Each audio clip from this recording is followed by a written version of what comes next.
और मुस्लिम समाज की तरफ से मुझे पूरे समाज ने नियुक्त कर रखा है शासन प्रशासन से चर्चा करने के लिए मुस्लिम समाज के मुद्दों के ऊपर। उस मुद्दों के लिए मैं हमेशा सदैव प्रशासन से चर्चा करता रहता हूँ। उसी घटना के संदर्भ के अंदर अभी जो एक ट्रेन के अंदर घटना हुई, जिससे आप लोग तो सब सच्चाई जानते हैं कि मुस्लिम समाज का उस ट्रेन कांड से कोई लेना देना नहीं, नागदा मुस्लिम समाज का। ना हम उस ट्रेन की घटना के लिए जीआरपी थाने के अंदर चर्चा करने के लिए गए, परंतु वहाँ ऐसा मुद्दा बना दिया गया, उसको हिंदू मुस्लिम में कन्वर्ट कर दिया गया। जबकि जो रोज़ ट्रेन के अंदर यात्रा करते हैं, वो चाहे हिंदू हो या मुस्लिम हो, वहाँ उनकी सीटों के लिए भी लड़ाई होती है, बाकी मुद्दों पे भी होती है, हंसते खेलते अपने घर पे सफ़र कर लेते हैं। ऐसे ही हमेशा देखने में आता है हर समाज की तरफ। लेकिन उस दिन का जो मुद्दा हमारे नॉलेज में आया वो ये आया कि रतलाम से कुछ अपडाउनर चढ़े थे, बैठे हुए लोगों से सीट के पीछे उनकी कोई कहासुनी किस स्तर तक बढ़ी वो हमें उसकी जानकारी नहीं। खाचोद आते आते उनका विवाद बड़ा हो गया, खाचोद में उनकी शायद लड़ाई भी हुई, ये हमने आपके समाचार पत्रों के द्वारा हमें मालूम हुआ। परंतु खाचोद की लड़ाई होने के बाद में नागदा के अंदर उनको लेकर जब एफ कराने के लिए कुछ संगठन के लोग जो शायद अपने कहना नहीं चाहिए मुझे कहते, लेकिन शायद वो अपने आप को पूरे समाज का, हिंदू समाज का ठेकेदार समझते, उनके द्वारा वहाँ पर एफ कराई जा रही थी। उस एफ के अंदर हमारे सदर साहब के द्वारा मुझे एक चीज़ का ज्ञान हुआ कि यार कब्रस्तान कमेटी के सदर गब्बर भाई जो है अब्दुल रहमान, उनका बच्चा अपडाउन के अंदर था, उसकी चर्चा के लिए वो जीआरपी पे गए, तो शायद जीआरपी वालों ने उनको भी वहीं पे थाने में बिठा लिया। और एक धर्मेंद्र करके कोई ऑटो वाला था, उसको भी बिठाया। ऐसे हमें मालूम पड़ा यार, आप सदर साहब ने बोला कि आप वहाँ जाके जीआरपी से चर्चा करें, फ़ोन से या वहाँ जाके जैसे भी हो सके उनसे बात करा कि गब्बर को बिठाया, क्या बात है, परेशानी। जीआरपी से हमारा कोई कभी संपर्क नहीं होता, इसलिए हमारे पास उनके नंबर मौजूद नहीं थे। जब मैं वहाँ पर जाता हूँ, मेरे साथ में 2 लड़के और मेरे साथ में जाते हैं, 3 जने वहाँ जाते हैं। वहाँ जाने से पहले हम लोगों को तो एक याद भी नहीं था, हम लोग सनशाइन होटल के अंदर खाना खा रहे थे, तो हम वहाँ से खाना छोड़ के 3 जने स्टेशन के लिए गए। स्टेशन पर जाकर जीआरपी के अंदर हमने वहाँ चर्चा करी। वहाँ और संगठन के लोग भी थे, बहुत अच्छे लोग थे, उन्होंने हमसे चर्चा भी करी, देखो भाई लोगों को मारा। तो हमने वहाँ जाकर सबसे पहले जीआरपी को और जो संगठन के लोग थे उनको बोला कि जिन्होंने मारा उनकी जांच करा के उनको सख्त से सख्त कार्रवाई करा, और हमारा शहर शांति का है तो इसको हिंदू मुस्लिम नहीं करना। ये हमने कहा, प्रशासन ने बोला कि अभी ये लोग यहाँ पर है तो आप लोग बाहर हो जाए। हम लोग बाहर आके शांतिप्रिय तरीके से बाहर खड़े, हमारे आसपास मौजूद जीआरपी के पुलिस अधिकारी वहाँ पर मौजूद, जीआरपी के पुलिस अधिकारियों की मौजूदगी के अंदर वहाँ पर जो अभी मैंने बताया था कि जो अपने आप को ठेकेदार समझ रहा है वो बाहर आता, और बाहर आते ही वो हमारे को अब मुझे टीवी मीडिया में बताने में भी शर्म आ रही। इस तरह उसने गाली गुप्तार करने में इन लोगों का क्या काम है चाचाओं का, और ख़ास करके भैया तू मुझे टारगेट कर नाम से, तू यहाँ क्यों आता है। जैसा कि मैं भी आपको बता चुका हूँ, मैं मुस्लिम समाज की तरफ से प्रशासन से बात करने के लिए मुझे मुस्लिम समाज ने एक नियुक्त कर रखा है कि हम प्रशासन के ऊपर ज़्यादा भीड़ लेके नहीं, आप जाएँ उनसे जानकारी लें, उनसे संपर्क करें, हमें अवगत करें कि प्रशासन के, और प्रशासन अगर मुस्लिम समाज से कोई बात करना चाहता है तो प्रशासन मेरे द्वारा खबर भेजता है कि हम सदर साहब से इनसे बात करना चाहते हैं, 4 लोग 8 लोग उस चीज़ को उन्होंने बनाया कि ये थाने के, और थाने आने के बाद में मुझे गाली लगी कि नागदा के अंदर भाईचारा रहे, अमन शांति रहे, और हमारे द्वारा प्रयास किया जाता है। प्रयास करने के बाद में कहीं ना कहीं हमारे साथ अन्याय होता है, जिसकी जीती जागती तस्वीर अभी आपके सामने जीआरपी थाने की, हमारे को भी अन्याय सहन करना पड़ता है। उस अन्याय के बदले हमें कुछ डिसीजन ऐसे लेना पड़ते शहर की शांति के लिए, जिससे हमारे समाज के अंदर हम बदनाम भी होते हैं। हमें इल्ज़ाम भी लगाया जाता है कि आप लोग दबाव के अंदर हमारे को वो करते हैं, लेकिन हम शहर की शांति के लिए, अमन भाईचारे के लिए, हम उस अन्याय को सहने के लिए सदैव तैयार बैठे और सहते आ रहे हैं, सहते रहे। लोकतंत्र के चौथे स्तंभ के रूप में आप लोग यहाँ पर उपस्थित हुए, हम आपके आभारी हैं।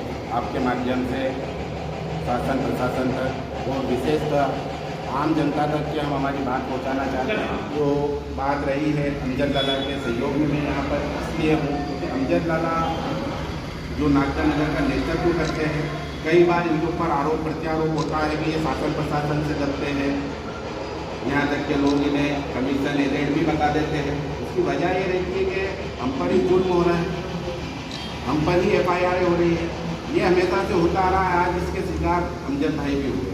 लेकिन चूँकि मैंने हमेशा से इन्हें कहा है कि अगर छोटी मोटी कीमत चुकाने के बदले इस शहर में अगर शांति बनी रहती है तो एक भारतीय होने के नाते हम ये कीमत हमेशा चुकाते रहेंगे, चुकाते हैं।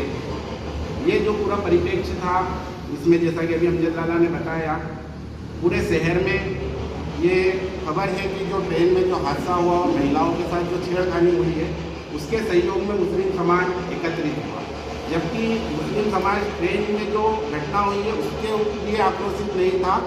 ये घटनाएं आग की तरह नहीं फैली कि ट्रेन में क्या हुआ। ट्रेन में जो बात पूरे समाज में फैली हुई है, फैली कि अमजद लाला को गाली बकी गई। इस बात पर वहाँ पर लोग एकत्रित हुए थे और निश्चित रूप से अपने नेता का सम्मान हमारे लिए सम्मान है।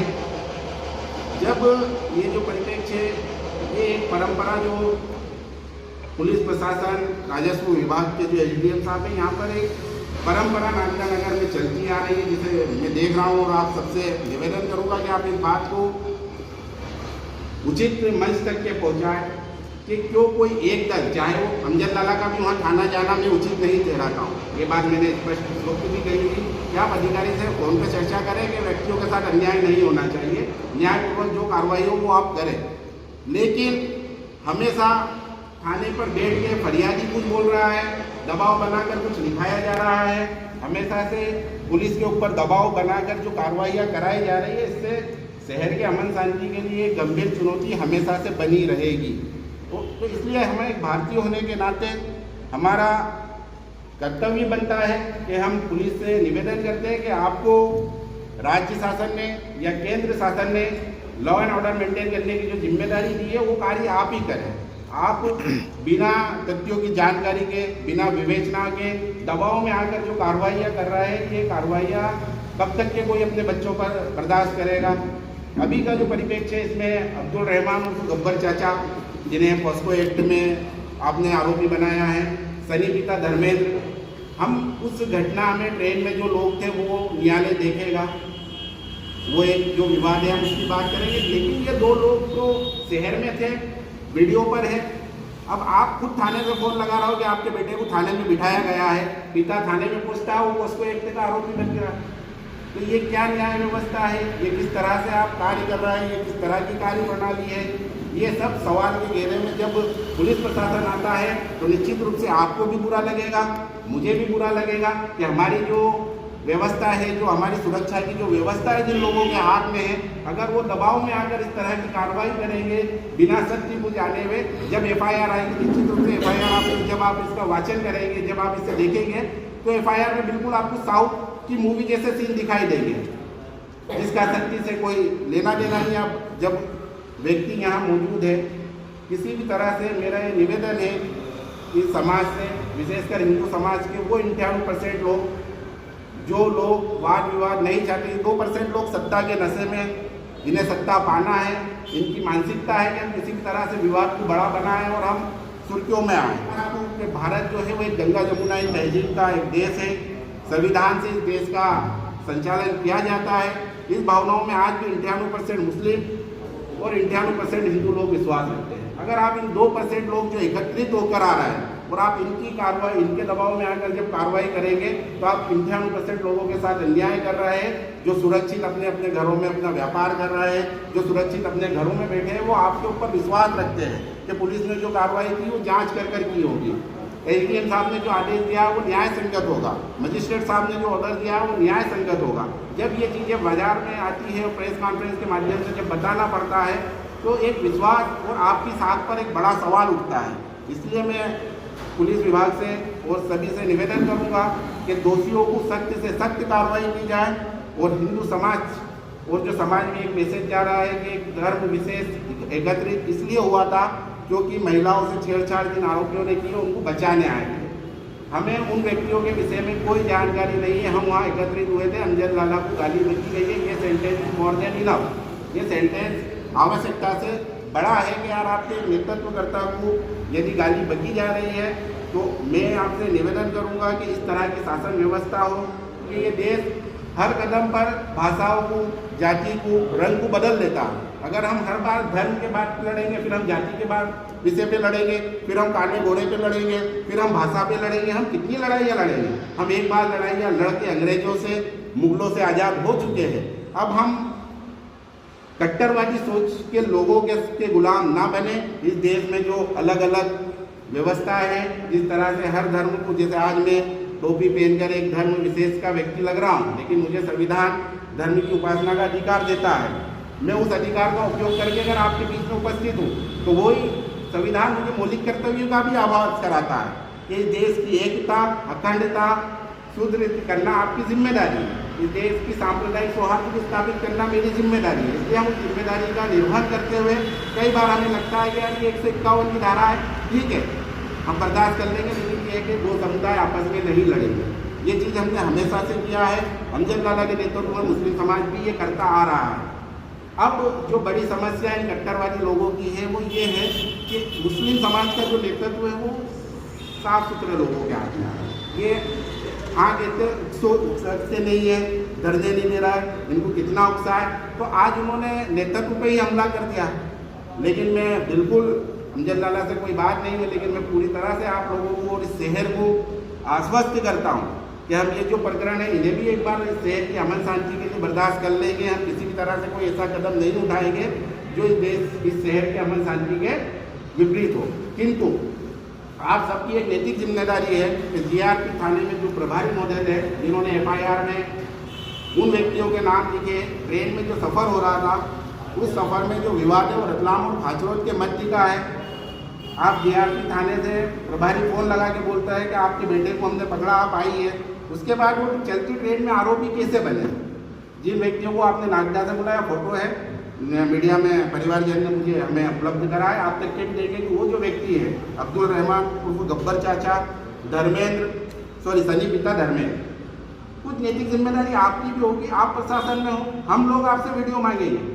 आप जांच करने से पहले जब बता रहा है, आरोपी कह रहा है कि मैं इस मार्ग से आ रहा हूँ, यहाँ से आप कैमरे चेक करिए, मैं ट्रेन में नहीं था, आपने मुझे बुलाया, तो ये हमारी जिम्मेदारी है या प्रशासन की है?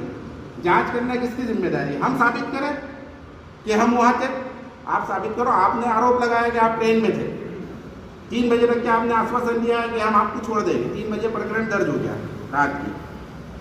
अब आपको हम कह रहे हैं कि हम इस मार्ग पे थे, तो उस मार्ग के कैमरे आप चेक करो। हमारे जहाँ तक के कैमरे वहाँ पर हम बता रहे हैं ट्रेन का जो टाइमिंग था उस टाइम पे वो व्यक्ति था। आप पिता, अब मतलब हम लोग इतने डर जाए कि हमारे बेटों को थाने में बिठा लें तो पिता थाने में नहीं जाएंगे, हमें आरोपी बना दिया जाए। मेरा ये निवेदन है कि उन महिलाओं के साथ जिनके साथ गलत हुआ,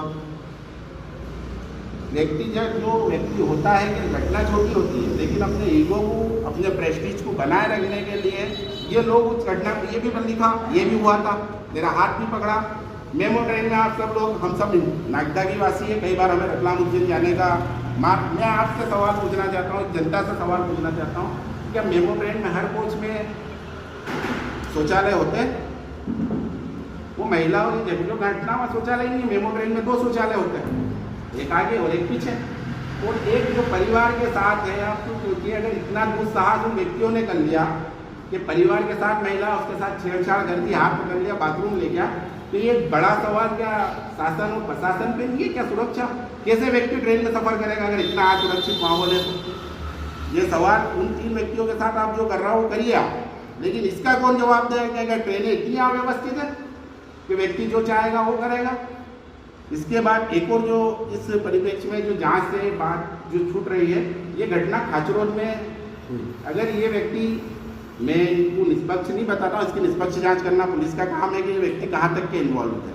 लेकिन जब खाचरोद में, जैसा कि बताया आपने, 50-60 लोगों ने मारपीट की, तो 50-60 लोग अगर खाचरोद उतर गए और 3 व्यक्ति नागदा तक के आए, तो एक विचारने विषय है कि इन्हीं तीनों को दूल्हा क्यों बनाया जा रहा है?